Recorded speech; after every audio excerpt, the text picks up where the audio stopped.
ॐ नमः शिवाय शिवाय शिवाय शंकरा शंकराधिपतये नमो नमः। जटाटवीगलचल प्रवाह पावितस्थले गलेवलं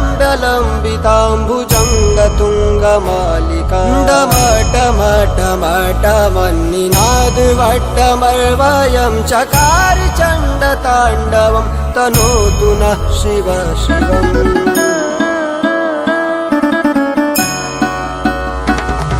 जटाकटाह सम्भ्रम भ्रमन्निलिम्प निर्झरी विलोलवीचिवल्लरी विराजमानमूर्धनि धग धग धग ज्वलल्ललाट पट्ट पावके किशोर चन्द्रशेखर रति प्रतिक्षणं नमः।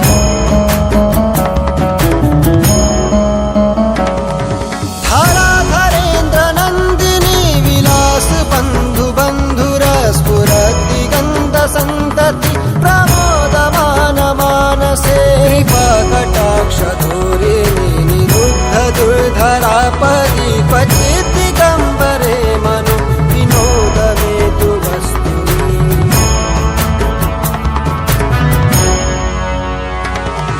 जटाभुजंग पिंगल स्फुरत्फलामणि प्रभा कदम्ब कुङ्कुमद्रव प्रलिप्त दिग्वधूमुखे मदान्त सिन्धुरस्फुरत्वगुत्तरीय मेदुरे मनो विनोदमद्भुतं विभर्त भूत भर्तरी।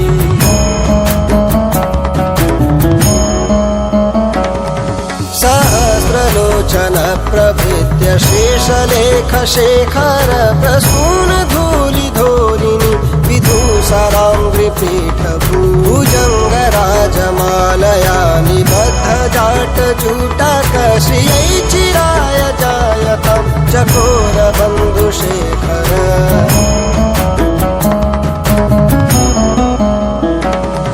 ललाटि चत्वरज्वल धनञ्जया स्फुलिङ्गभानि पीत पञ्चसायकं नमन्निलिम्पनायकं सुधामयूखलेखया विराजमान शेखरं महाकपालि सम्पदे शिरोजटालमस्तु नः।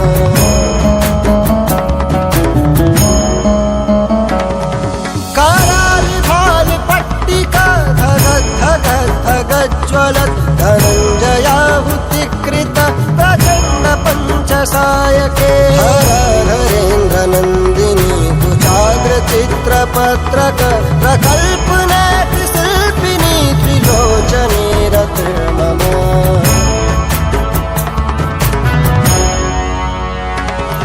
नवीन मेघमण्डले निरुद्ध दुर्धर स्फुरत् निशीतिनीतम प्रबद्ध बद्ध कन्धर निलिम्ब निर्झरीधरस्तनोतु कृति सिन्धुर कलानिधान बन्धुर श्रियं जगद्धुरन्धरः।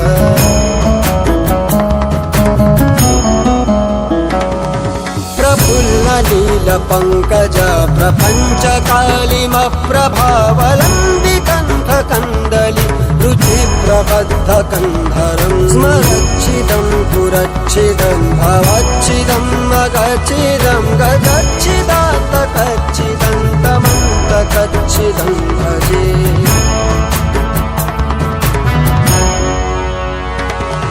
अथर्व सर्वमङ्गला कला कदम्ब मञ्जरी रस प्रवाह माधुरी विजम्भरा विधुव्रतं स्मरान्तकं पुरान्तकं भवान्तकं मखान्तकं गजान्तकान्तकान्तकं तमन्तकान्तकं भजे।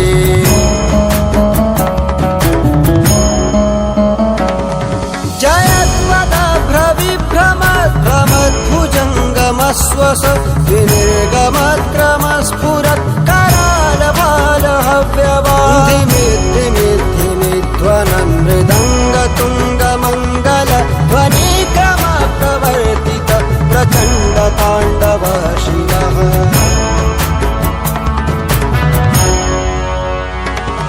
दृशद्विचित्रतल्पयोर्भुजङ्गमौक्तिकस्रजो गरिष्ठरत्नलोष्ठयो सुहृद्विपक्षपक्षयो त्रिनारविन्दचक्षुषो प्रजामहि महेन्द्रयो समाप्रवीतिकः कदा सदा शिवं भजाम्यहम्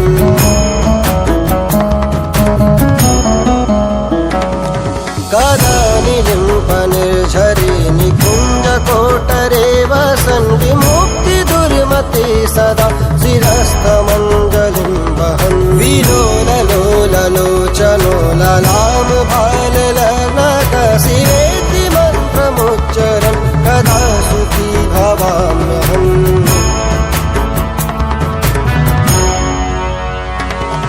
निलिम्बनाथ नागरी कदम्ब मौलमल्लिका निगुम्फनीर्भक्षणं मधुस्निका मनोहर तनोतु नो मनोमुदं विनोदिनीं महर्निशं परिश्रय परं पदं तदङ्गजद्विषांशयः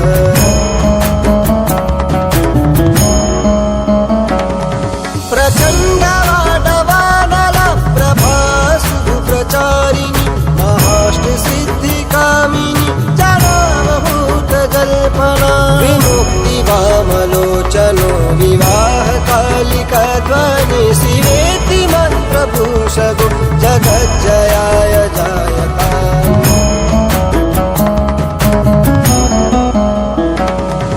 इमं हि नित्यमेव मुक्तमुत्तमोत्तमं स्तवं पठन् स्मरन् ब्रुवन्नरो विशुद्धिमेति सन्ततं हरे गुरो सुभक्तिमाशु याति नान्यथा गतिं विमोहनं हि देहिनां सुशङ्करस्य चिन्तनम्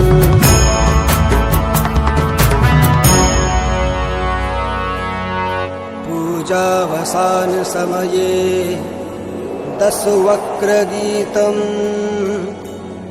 यः शम्भुपूजन परं पठति प्रदोषे तस्य स्थिरां रथ गजेन्द्र तुरङ्गयुक्ता लक्ष्मी सदैव सुमुखीं प्रददाति शम्भु